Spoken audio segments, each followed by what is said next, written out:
이 시간 우리가 나눌 은혜 말씀은 고린도전서 12장 3절 말씀입니다. 고린도전서 12장 3절 말씀 다 같이 봉독하시겠습니다. 그러므로 내가 너희에게 알리노니 하나님의 영으로 말하는 자는 누구든지 예수를 저주할 자라 하지 아니하고 또 성령으로 아니하고는 누구든지 예수를 주시라 할 수 없느니라. 아멘. 오늘 말씀은 나를 누구라 하느냐라는 제목으로 은혜를 나누고자 합니다. 우리 모두는 예수님을 우리의 주님입니다 이렇게 고백하죠. 주님, 우리의 주님. 우리가 주님으로 부른다는 것은 오늘 본문 말씀에 의하면 우리의 힘으로는 할 수가 없습니다. 오직 성령을 통해서만 할 수 있어요. 성령님께서 여러분 안에 계시다는 증거입니다. 예수님을 구주로 영접하지 않은 사람은 예수를 주라고 부르지 않습니다. 성인이다, 위대한 인물이다, 역사적 인물이다 이렇게 이야기를 하지 절대로 주님이라고 부를 수 없습니다. 그 이유가 무엇일까요? 그 이유를 오늘 살펴보고자 합니다. 요즘에 지나가면서 가장 많은 호칭이 있어요. 사장님, 그죠? 사장님. 셋시타도 사장님 이렇게 제가 사장님이라고 해서도 나와요. 콩나물 파는 아줌마한테도 사장님 이래요. 그런데 그 호칭을 딱 들으면 그 사람은 되게 존경받는 것 같은데요. 사실 그 뒤에 이어지는 말은 전혀 그렇지가 않아요. 사장님, 오늘 왜 이래? 뭐 사장님, 오늘 좀 안 좋네? 이런 식으로 반말이 나오죠. 그러니까 호칭에 걸맞지 않은 이야기를 하고 있는 거예요. 호칭 따로, 그 사람에 대한 태도 따로, 이렇게 각각 따로이죠. 그러나 우리가 생각해야 될 게 있습니다. 호칭이라는 것은 다른 게 아니라 관계를 규정하는 거예요. 당신을 사장으로 존칭해 줬으니까 나는 그에 걸맞는 대우를 해주고 나도 또한 그에 대한 사람으로, 그의 관계 맺는 사람으로 내가 서 있습니다 라고 이야기하는 거나 마찬가지입니다. 호칭을 부른다는 것은 그를 부르는 나에 대한 규정이기도 한 거죠. 마틴 부버라는 학자가 있습니다. 나와 너라는 책으로 제가 이 학자를 만났는데요. 이 책에서 이렇게 정의됩니다. 나와 너, 즉 그 사진 한번 보시면 나와 너라는 이 관계 규정은 다른 게 아니라 나에 대한 규정이에요. 너를 규정하지 않고는 나를 알 수가 없습니다. 나와 사물 간의 관계 속에서 내가 온전히 대상이 물질이다. 그러면 이 물질이 내가 나와 너라고 규정을 전혀 못합니다. 나와 그것이죠. 그러나 우리는 서로가 서로를 보면서 너라고 하면서 비로소 너를 통해서 너를 부르는 내가 규정이 되고 너의 눈에 비친 내가 규정이 되고 관계 맺는 이 관계를 통해서 비로소 우리는 하나의 관계 속에서 나와 너라는 관계 속에서만 나도 너도 존재한다는 거죠. 이 현대사회는 완전히 이런 게 다 깨졌습니다. 사람들을 대할 때 돈으로 보고 물질로 보고 도구로 보고 수단으로 보고 한마디로 이 우리가 흔히 보는 사물로 보는 거나 마찬가지예요. 그래서 나와 너의 온전한 관계가 아니라 나와 그것의 관계로 변질되고 말았다. 이것을 비판하는 책입니다. 깨어진 관계 속에서 사실 내가 너를 나로 서로 규정하지 못하고 관계가 온전하지 못하면 결국 나의 정체성도 절대로 찾지 못한다는 거죠. 그래서 나의 지나친 과대 자아 팽창에 의해서 내가 너무 나 자신을 강조한 나머지 이것 때문에 너가 시들어가는 그 모습을 보면 그 모습을 통해서 내가 시들어간다는 걸 봐야 된다는 거죠. 그래서 나를 통해서 내가 지나치게 확장된 나 때문에 시들어가고 병들어가는 너를 보면 이제 너를 살려야만 비로소 온전한 나도 온전한 내가 될 수 있다. 바로 이런 정의로 이어집니다. 그러면 오늘 이 정의를 우리 오늘 본문 말씀에 적용해 보면 어떨까요? 내가 예수님을 주님이라고 부를 때 비로소 그 주님과 관계 맺는 내가 정의 내려지는 거예요. 그 주님을 주님으로 부르는 내가 비로소 존재하는 겁니다. 그래서 그 주님이 영원한 분이시기 때문에 나도 그와 관계 맺는 나도 영원한 존재인 거죠. 그가 영원한 구세주이기 때문에 나는 어떤 사람이니까 나는 구원받은 자예요. 예수님이 구세주시기 때문에, 예수님이 하나님의 어린 양이시기 때문에, 예수님이 우리의 메시아이기 때문에 우리가 구원받은 거예요. 예수님이 존재한다는 것 때문에 우리는 이미 구원받은 존재라는 겁니다. 이렇게 예수님께서 나를 생각하시기 때문에 나는 영원한 존재구나. 예수님이 영원한 축복의 주님으로 계시기 때문에 나는 축복받은 존재구나. 이렇게 우리의 존재 정의가 바뀌어야 돼요. 나는 지나치게 나 중심으로, 내 느낌 중심으로 예수님을 바라봅니다. 내가 기분이 좋고 내가 믿음이 충만할 때 주님이 계신 것 같고, 내가 믿음이 떨어지면 주님이 안 계신 것 같고. 바로 이러한 모습은 온전히 주님과의 관계 맺는 그런 모습이 아니죠. 베드로와 제자들이 오병이어의 기적을 보고 나서 겪은 일들을 한번 보겠습니다. 요한복음 6장 24절에 보면 무리가 거기에 예수도 안 계시고 제자들도 없음을 보고 곧 배들을 타고 예수를 찾으러 가버나움으로 가서 바다 건너편에서 만나 라삐어 언제 여기 오셨나이까 하니. 지금 5,000명을 먹이신 사건 이후에 일어난 일입니다. 고대 사람들은 먹는 게 가장 중요해요. 먹고 살아야 되니까. 우리도 지금 마찬가지지만 먹고 사는 게 너무나 중요한데 예수님이 5,000명을 먹이셨어요.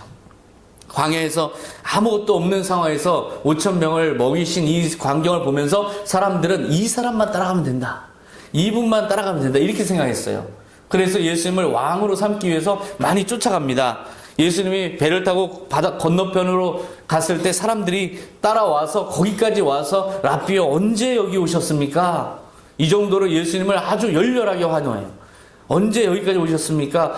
저를 버리지 마세요. 따라갑니다. 그런데 이게 좋은 현상으로 예수님의 눈에는 이게 좋은 현상으로 보이지 않아요. 왜냐하면 무리들이 예수님을 뭘로 보고 따라다닌 것인가?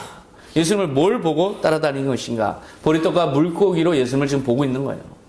보리떡과 물고기를 주실 하나의 자판기처럼 보고 있는 거예요. 축복의 자판기로 보고 있습니다. 그러니까 예수님을 따르는 게 아니죠. 사실은 자기를 따르고 있는 거예요.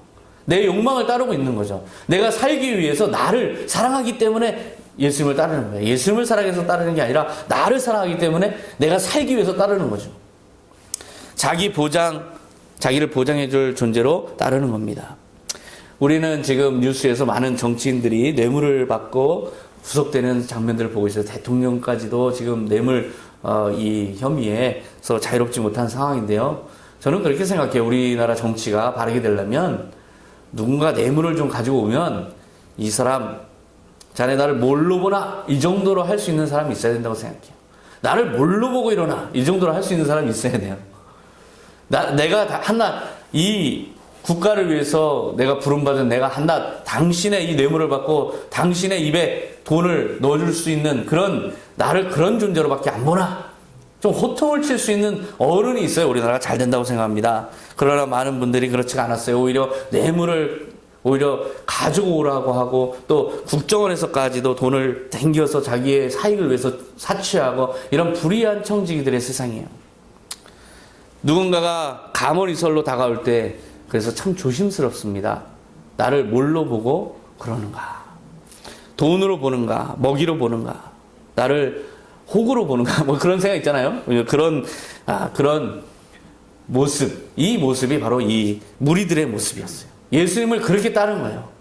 예수님을 한낱 자기들을 위해서 따른 거예요. 자기 자신을 따르는 거지 예수님을 따르는 게 아닙니다. 그래서 예수님은 이러한 상황에서 정확하게 짚으십니다. 요한복음 6장 26절에 보면 예수께서 대답하여 이르시되 내가 진실로 진실로 너희에게 이르노니 너희가 나를 찾는 것은 표적을 본 까닭이 아니요 떡을 먹고 배부른 까닭이로다. 썩을 양식을 위하여 일하지 말고 영생하도록 있는 양식을 위하여 하라. 표적을 본 까닭이라면 하나님의 아들을 본 거예요. 그러면 하나님의 현실을 경험한 거죠. 그러면 이제 하나님의 현실을 찾아서 예수를 구하면 그것이 바로 예수를 따르는 거지만 예수님이 준 무엇을 보고 예수님을 따른다는 건 예수님을 수단화하고 사실 그 무엇에 즉 떡과 물고기와 자기를 밀착시킨 거죠. 그러면 예수님은 수단화되는 겁니다. 하나님의 현실이 이 땅에서의 나의 삶을 위해서 수단화되는 거예요. 이것은 절대로 안 될 일입니다. 자기 현실에 더 사로잡히는 거죠. 이것은 죽음의 현실과 밀착하는 거고 결국 자기의 욕망이 죽음의 현실과 결탁해서 죽음의 현실로 끌려 들어가는 거예요.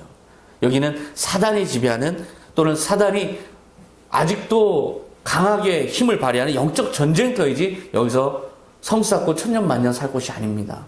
예수님은 이러한 상황에 빠진 무리들을 아주 주의 깊게 보시면서 이것이 위험한 상태라는 것을 인식하셨어요. 그래서 이 자칫하다가는 하나님을 등지게 할 수 있다. 하나님의 현실을 거부한 채 자기가 떡과 물고기가 밀착된 이런 사람들을 만들어냈을 때 이 위험성에 자기 자각하시고 위험성 자각하시고 그 다음에 말씀하십니다. 65절에 보면 또 이르시되 그러므로 전에 너희에게 말하기를 내 아버지께서 오게 하여 주지 아니하시면 누구든지 내게 올 수 없다 하였노라 하시니라. 이때부터 그의 제자 중에서 많은 사람이 떠나가고 다시 그와 함께 다니지 아니하더라. 예수님께서 철저하게 이 모든 왜곡된 모습들을 교정하십니다. 아버지께서 오게 하셔야 된다. 이 말은 무엇일까요? 이 모든 예수님을 따르는 이 길에는 떡과 물고기를 바라는 그런 모습으로 다가오는 것이 아니라 하나님께서 성령으로 예수님의 현실을 열어주셔서 그 하나님의 인도함을 받아서 예수께서 나오는 것만이 진정 하나님의 현실을 경험할 수 있는 온전한 따름이다. 그런데 그게 아니라 생명, 너의 떡과 물고기에 대한 집착을 위해서 하나님의 나를 따른다는 것은 이것은 하나님께서 오게 하시는 게 아니다. 분명하게 선을 그으신 겁니다. 저는 여러분들, 우리 성도님들 보면서 하나님께서 오게 하여 주시지 않으면 여기는 올 수가 없다. 저는 그렇게 생각합니다. 그래서 여기 오신 한 분 한 분들이 다 정말 하나님의 인도함을 받아서 하나님의 발걸음의 인도함을 받아서 오신 분이라고 확신합니다. 여기는 아무나 올 수가 없어요. 10층 올라간다는 자체가 굉장히 용기가 필요합니다. 그리고 무엇보다 처음으로 나오시는 분들은 대단한 용기가 필요합니다. 주님께서 발걸음을 인도하셨어요. 생명으로 인도하셨고 예수 그리스도의 현실로 인도하신 겁니다. 지금 예수님께서는 다시 질문을 한 겁니다. 이 예수를 따르는 자들에게 질문한 거예요. 너희는 나를 뭐라고 정의 내리길래 나를 따르느냐. 이 질문을 한 셈이에요. 사람들은 당신은 나의 메시아입니다. 당신은 나의 모든 현실의 문제, 떡과 물고기에 대한 양식에 대한 문제를 영원히 해결해 줄 왕이십니다. 이렇게 따르고 있어요. 그런데 그런 사람들에게 너는 나를 무엇으로 정의하느냐. 나는 이 대답을 원한다. 하나님의 아들이다. 이 대답을 원한다. 그러나 사람들은 그 대답이 아닙니다. 하나님의 아들이건 사명이건 상관이 없어요. 관심이 없어요. 오직 떡과 물고기에만 관심이 있어요. 자기가 먹고 사는 일, 예수를 따르면 뭐 좋은 게 있나? 이거밖에 없어요. 예수를 따라다니면, 저 선지자를 따라다니면 나에게 무슨 좋은 일이 있나? 자기를 따르는 거지 예수를 따르는 게 아닙니다. 예수님은 이 떠나가는 무리들을 바라보면서 제자들에게 질문합니다. 67절에 보면 예수께서 저 12 제자에게 이르시되 너희도 가려느냐. 시몬 베드로가 대답하되 주여 영생의 말씀이 주께 있사오니 우리가 누구에게로 가오리이까. 우리가 주는 하나님의 거룩한 자이신 줄 믿고 알았사옵나이다. 지금 베드로는 정확하게 고백하고 있습니다. 사람들에게서 받지 못했던 정의를 베드로의 입을 통해서 예수님이 받은 거예요. 그런데 그 고백이 완전한 모든 것을 규정하고 있습니다. 나는 지금 영생의 말씀 앞에 서 있습니다. 나는 영원하신 하나님의 거룩한 아들 앞에 서 있습니다. 이 현실을 자기는 믿습니다. 나는 믿습니다. 이렇게 고백한 거예요. 이것이 바로 진짜 고백입니다. 정말 필요한 고백이고 이것이 영원한 완전한 고백이죠. 이것이 예수님에 대한 완전한 정의입니다. 그리고 또한 이것은 어떻게 이어져요? 아까 마틴 부버의 원리에 따르면 당신은 하나님의 거룩한 자입니다. 그렇기 때문에 당신과 관계 맺고 있는 나도 또한 하나님의 아들입니다. 나도 또한 하나님의 현실 속에 있는 사람입니다. 이런 관계 규정이죠. 그래서 이것은 예수를 따른다는 것은 본능으로만 못합니다. 의지적으로, 인격적으로, 그리고 충성된 믿음으로 예수 그리스도를 신뢰할 때 온전히 예수님을 현실 속에서 예수님을 따를 수 있어요. 이러한 믿음이 필요한 거죠. 이러한 믿음이 제자들에게 요구됐던 겁니다. 다른 사람들은 이것을 알지 못했어요. 다른 사람들은 하나님의 아들의 현실을 원한 게 아니라 자기만의 현실을 원했어요. 떡과 물고기가 충만하게 공급되는 자기만의 현실 속에서 하나님 없이 사는 그러한 현실을 구했는데 예수님은 바로 그걸 정확하게 보시고 무리들을 일단 돌려보내신 겁니다. 하지만 제자들은 이 베드로조차 이런 고백을 했지만 어려움에 직면했을 때 그 정의를 놓쳐버려요. 다시 시험에 빠집니다. 마가복음 4장 35절에 그날 저물 때 제자들에게 이르시되 우리가 저편으로 건너가자 하시니 그들이 무리를 떠나 예수를 배에 계신 그대로 모시고 가매 큰 광풍이 일어나며 물결이 배에 부딪혀 들어와 배에 가득하게 되었더라. 지금 예수님이 무리들을 보내시고 무리들과 떨어져서 건너편으로 지금 가시는 그 상황이죠. 그 상황에서 광풍이 붑니다. 배에 강풍이 불어서 배가 침몰하게 돼요. 침몰을 직전에 위기에 처합니다. 물이 얼마나 들어찼는지 제자들은 퍼내기에 아주 혼신을 다합니다. 그러나 계속해서 들이차는 물이 더 많아요. 그래서 한 번만 세게 치면 이 배는 침몰할 위기에 처해 있어요. 이 상황입니다. 자, 그 상황에서 이 배는 아주 위기 속에 빠지는데요. 이때 제자들이 예수님을 깨웁니다. 마태복음 4장 38절에 예수께서는 고물에서 베개를 메고 주무시더니 제자들이 깨우며 이르되 선생님이여 우리가 죽게 된 것을 돌보지 아니하시나이까 하니, 지금 제자들은 열심히 물을 퍼내다가 지금 더 이상은 이제 안 되는 그런 상황, 한 번만 더 들이차면 배가 침몰할 수밖에 없는 상황에서 예수님을 깨운 겁니다. 주님, 왜 우리를 돌보지 않습니까? 왜 주님 우리를 죽게 내버려 두십니까? 예수님을 깨우면서 외친 거예요. 지금 제자들의 눈에는 예수님이 어떻게 보일까요? 제자들의 눈에는 예수님이 방금 전에 고백했던 하나님의 거룩하신 자로 안 보입니다. 지금 제자들의 눈에는 상황만 보여요. 그러면 이 상황 속에서 누워 주무시고 계신 저 예수님은 어떻게 보일까요? 한없이 무력한 한 인간으로 보입니다. 상황 파악 못하고 그 자리에서 아무것도 해줄 수가 없는, 말만 뻔질을 했던, 그리고 무력한 한 인간, 일종의 허풍쟁이. 이 별의별 생각이 다 드는 거예요. 지금 분명히 이 배는 왜 가고 있습니까? 예수의 명령 때문에 가고 있어요. 예수의 명령 없었으면 안 갔습니다.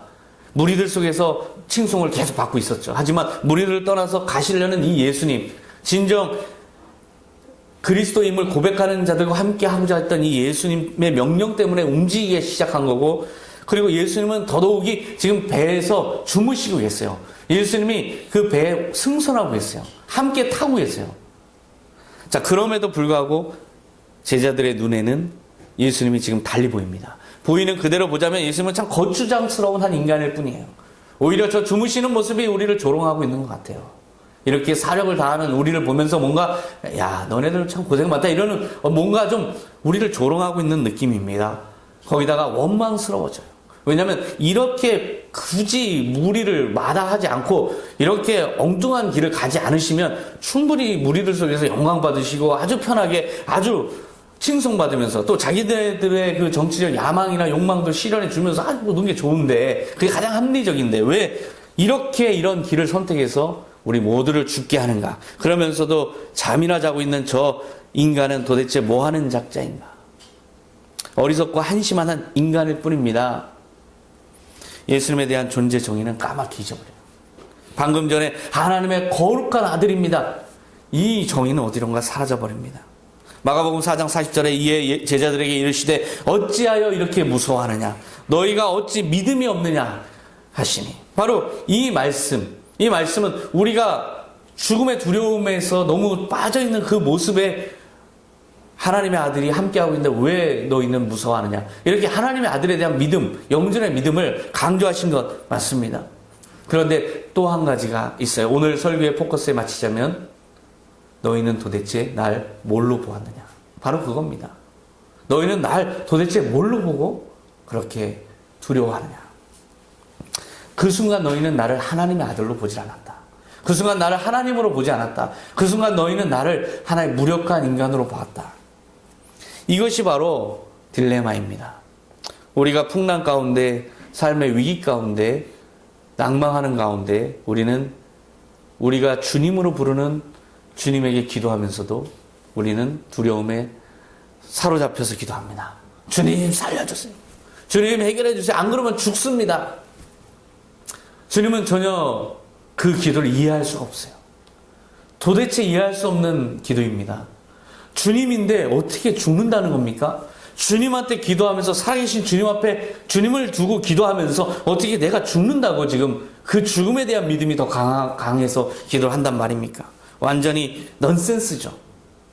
주님은 그 질책을 한 겁니다. 너희는 나를 누구라 하느냐? 지금 나를 뭘로 보았느냐? 바로 그것을 질책한 겁니다. 마가복음 4장 39절 예수께서 깨어 바람을 꾸짖으시며 바다더러 이르시되 잠잠하라 고요하라 하시니 바람이 그치고 아주 잔잔하여지더라. 그들이 심히 두려워하여 서로 말하되 그가 누구이기에 바람과 바다도 순종하는가 하였더라. 예수님에 대한 존재 정의를 이제 회복합니다. 이제 회복해요. 그가 누구이기에, 자기들이 믿었던 하나님의 아들이라는 정의를 이제야 회복하면서 자기의 눈이 얼마나 잘못 초점이 맞춰져 있었는지 그것을 깨닫습니다. 하나님의 아들임을 인정했던 제자들이 풍랑 속에서 하나님의 아들임을 부정했어요. 죽음에 대한 믿음이 그렇게 위험한 겁니다. 죽음에 대해서 공포에 빠질 때 우리는 우리의 그 죽음과 우리 사이에 계신 예수님을 순간 놓쳐요. 우리가 예수님 앞에 있다는 이 사실을 잊어버립니다. 우리가 주님이라고 부르면서도 주님 너머에 계신 저 죽음의 두려움을 놓고 기도하는 거예요. 우리 앞에 계신 주님을 향해서 기도하면서 저 너머에 있는 죽음을 우리는 그 죽음에 대한 공포 때문에 부르짖는 겁니다. 즉, 그 순간만큼은 제자들이 한심하게 본 것처럼 예수를 저주할 자라 이르는 거나 마찬가지예요. 바로 성령에 사로잡히지 않으면 언제든지 우리 그렇게 떨어질 수 있어요.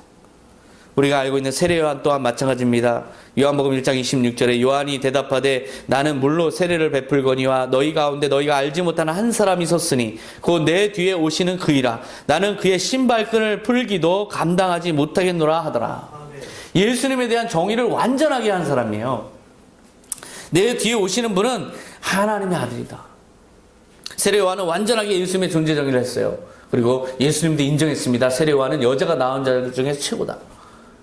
세례 요한은 여기서 더 나아가서 1장 29절에 보면 이튿날 요한이 예수께서 자기에게 나오심을 보고 이르되 보라 세상 죄를 지고 가는 하나님의 어린 양이로다. 세상 죄를 짊어지실 분이다. 즉 메시아적 사명을 완전히 이해했어요. 그래서 저분이 바로 우리 인간의 모든 죄를 짊어지고 가시기로 되어 있는 바로 그 하나님의 어린 양이다. 메시아다. 그리스도다. 완전하게 예수님을 정의 내립니다. 그러면 그 예수님을 바라보는 세례 요한의 정의도 그 관계 때문에 바뀌는 거죠. 하나님의 어린 양을 소개하고 하나님의 어린 양을 예비한 위대한 그 사역을 감당한 자로 자기 자신을 사명을 완수했다고 정의 내리면 됩니다. 그런데 이 세례 요한이 그 정의를 망각해요. 당시에 갈릴리와 베레아의 분봉왕인 헤롯 안디바가 있었는데요. 그 안디바가 자기 동생의 아내인 헤로디아와 결혼하는 것을 이 세례 요한이 꾸짖었습니다. 그런데 그것 때문에 구속돼요. 그래서 옥에 갇혀서 이제 처형될 순간을 기다리고 있습니다. 세례 요한은 지금 이스라엘 보니까 아무것도 바뀐 게 없어요. 하나님의 어린 양이 왔고 메시아가 왔는데 세상이 아무것도 바뀐 게 없어요. 이거 내가 이제까지 부르짖은 것이 과연 내 사명을 온전히 감수한 게 맞는가? 내가 지금 잘못 생각하고 있던 게 아닌가 의심하기 시작합니다. 사명이 허무될 거에 대한 두려움, 그리고 이 모든 악이 끝나고 악이 멸망받고 선이 실현될 이 하나님의 나라를 꿈꾸던 자기의 모든 기대가 다 허물어집니다. 그래서 두려워진 마음에 예수님에게 질문합니다. 누가복음 7장 19절에 요한이 그 제자 중 둘을 불러 예수께 보내니 그들이 예수께 나아가 이르되 세례 요한이 우리를 보내어 당신께 여쭤보라고 하기를 오실 그이가 당신이 오니까 우리가 다른 일을 기다리오니까 하더이다 하니. 세례 요한은 예수님께서 선을 실현하고 악을 몰아내서 하나님이 통치하시는 위대한 이스라엘을 만들 걸 기대했어요. 그런데 예수님의 활동을 보니까 너무 답답합니다. 너무 느긋해요. 이 동네 저 동네 다니면서 둘씩 짝을 지어서 전도를 하고 사람들 모아놓고 강의를 하시고 이거 완전히 이렇게 하다가는 전혀 실현되지 않습니다. 예수님이 행하시는 일들의 소식을 듣다 보니까 너무 초조해집니다. 이것이 과연 내가 기대했던 하나님의 나라인가? 눈에는 예수님이 어떻게 보였을까요? 너무나 한심해 보이는 거예요. 너무나 어이없어 보이는 거죠. 내가 사람을 잘못 봤나? 이런 생각이 든 겁니다. 그래서 오실 그이가 당신입니까? 우리가 다른 일을 기대해야 합니까? 이 말은 뭐냐면 당신이 그리스도임을 도저히 믿을 수가 없다는 거예요. 자기가 한 고백과 완전히 배치되는 지금 생각을 하는 겁니다. 세례 요한은 하나님의 어린 양임을 인정했지만 죽음의 위협 속에서 그것을 부정했어요.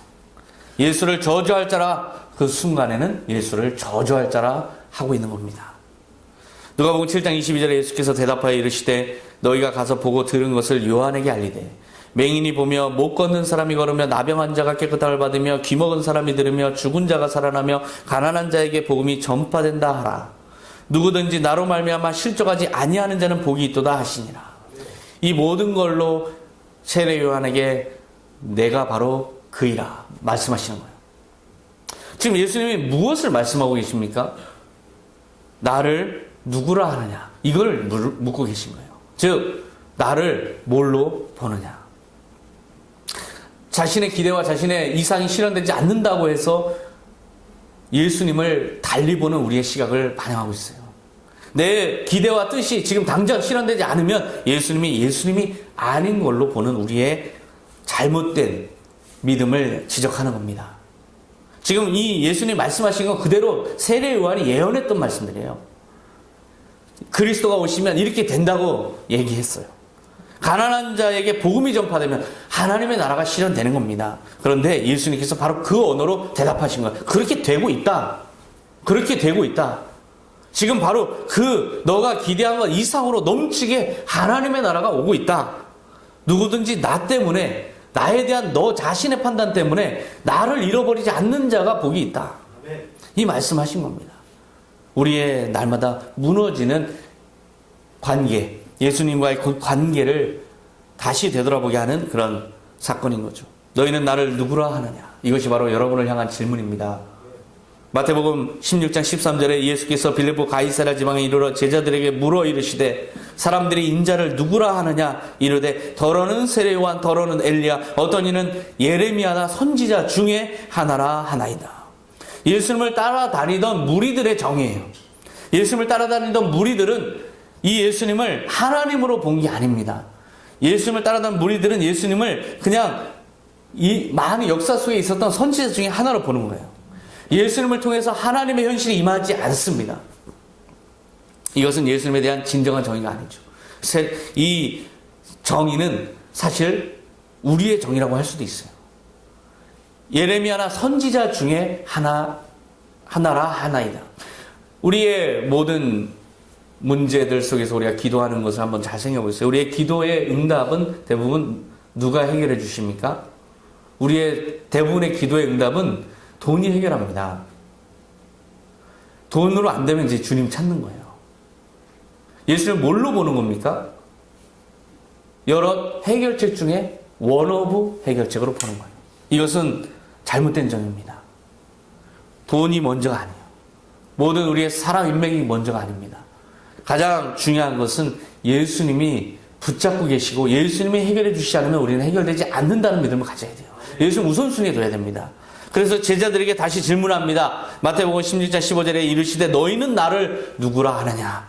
시몬 베드로가 대답하여 이르되 주는 그리스도시요 살아계신 하나님의 아들이시니이다. 완전한 정의를 내렸어요. 예수님도 인정했습니다. 이 정의야말로 완전한 정의다. 그래, 주는 그리스도 구원자고 살아계신 하나님의 아들이시다. 바로 이 정의 여러분의 고백입니다. 여러분은 날마다 주님은 나의 그리스도시며 살아계신 하나님의 아들이십니다. 우리는 날마다 이 고백을 합니다. 예수님께서는 사람들의 말보다 이 믿는 자들의 이 고백을 아주 기뻐하십니다. 그렇지만 이 고백은 말로 하면 되는 상황이 아니에요. 우리는 날마다 말로는 하지만 현실로는 풍랑 속에서 예수님을 질책했던 제자들, 세례 요한처럼 예수님에게 내가 다른 존재를 기다려야 됩니까? 내가 다른 해결책을 기다려야 됩니까? 내가 이제까지 주님께 기도했는데 해결이 안 돼요. 주님, 제가 다른 해결책을 기다려야 됩니까? 누군가로부터 돈을 기대하고 누군가로부터 사람을 기대하고 어떠한 다른 수단을 기대해야 됩니까? 라고 질문하는 거나 마찬가지입니다. 바로 그 순간에 고백해야 돼요. 전 존재로서 믿음으로 고백해야 되는 고백입니다.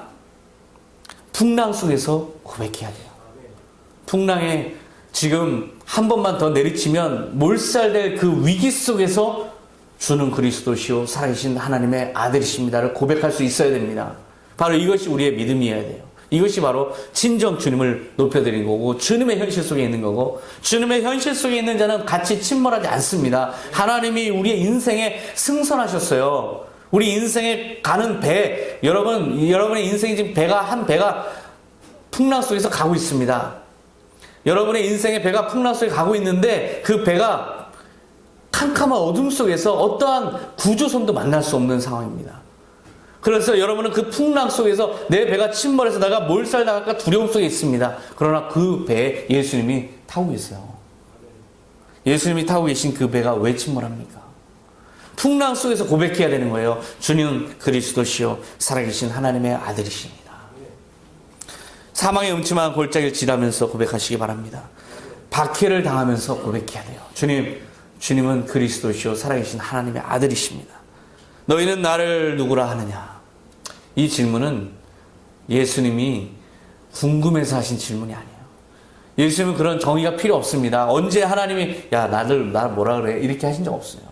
사람들이 모세가 와서 백성들이 당신을 뭐라고 해야 될지 모릅니다. 우리에게 이름을 주시옵소서 이랬어요. 예수님은 자기에 대한 정의가 필요 없습니다. 온 우주 만물이 정의 내리고 있어요. 예수님이 이 질문, 너희는 나를 누구라 하느냐? 이 질문은 우리를 향한 질문입니다. 너는 너를 누구라 하느냐? 하나님을 믿는 너는 누구라 하느냐? 바로 우리를 향한 질문입니다. 하나님의 아들입니다. 정의 내릴 때 바로 내 존재가 그 앞에서 정의 내려지는 거예요. 하나님의 현실 속에 있는 나입니다. 이렇게 정의 내려지는 겁니다. 나를 누구라 하느냐? 그렇다면 너는 너를 누구라 하느냐? 바로 이렇게 이어지는 질문인 거죠. 주는 그리스도이십니다. 구원자입니다.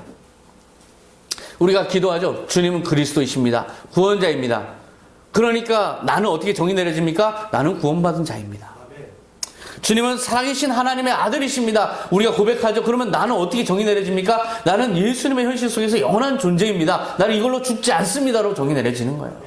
예수님을 뭐라고 정의 내리냐에 따라서 그 순간순간마다 나에 대한 정의가 바뀌고 나의 운명이 바뀌는 거예요. 이것이 바로 나를 누구라 하느냐 그 질문의 진의입니다. 이것을 다시 돌려서 이야기하자면 우리는 이렇게 고백합니다. 주님, 나는 주님 앞에 선한 청지기입니다. 이렇게 고백합니다. 그러면 예수님께서 어떻게 정의 내려지는 겁니까? 나로 인해서 나의 운명의 주인으로 정의 내려지는 거예요.